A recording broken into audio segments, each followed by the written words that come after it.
Amazon makes a stunning announcement. The president appears to be on the verge of declaring a national emergency, but we begin tonight with a Q13 News exclusive. In an almost unprecedented move, tonight the Washington National Guard is helping first responders reach those hardest hit by our recent rash of winter storms. Soldiers and airmen are out assisting crews using military vehicles in some cases to help reach neighborhoods and homes. Only Q13's Brandy Cruz was invited to ride along with the guardsmen as they answered the call of duty. Fire Station 87 here in North Bend remains a hub for activity, and frankly it's because the conditions here are among the worst on the east side. There are still a lot of side roads that are very, very difficult to drive on, making it hard for first responders to get their aid vehicles to people who need them. That's where these big trucks from the Washington National Guard come into play. Okay, it's probably have one of the firefighters go with you. Minutes after being briefed on their mission, soldiers and airmen with the Washington National Guard get their first call out of Fire Station 87 in North Bend.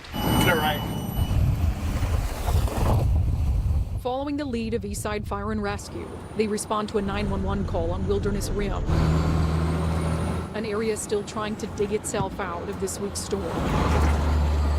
The tactical vehicles from the Guard will come in handy if first responders encounter any roads that are too difficult to navigate. It's the exact scenario Eastside Fire and Rescue prepared itself for by bringing in the National Guard for help. If we have an access issue where our rigs can't get into it, we'll transfer some equipment to theirs and have them finish getting us to the actual address, facilitate the call, and then their personnel have been helping with that also. In general, can you just tell me the level of resources that you guys have called in so far? Sure. Right now we have about 20 soldiers out. We've got more, about another 30 airmen, more vehicles coming out, and really we're working for King County today. And so they tell us where they need to go, and we go in to support our local first responders. Back on Wilderness Rim at the address of that 911 call, first responders arrived to find a man injured in his driveway. His neighbors had found him there, his ankle possibly broken after slipping on ice. With the help of the guardsmen, they load the man into an ambulance. Just one example of the joint effort happening here to help those hardest hit by this week's storms. It's not exactly clear how long the Washington National Guard plans to stay here on the east side to assist with response to the storm, but one of the generals in charge of coordinating efforts told me today that they will stay as long as these first responders could use their help.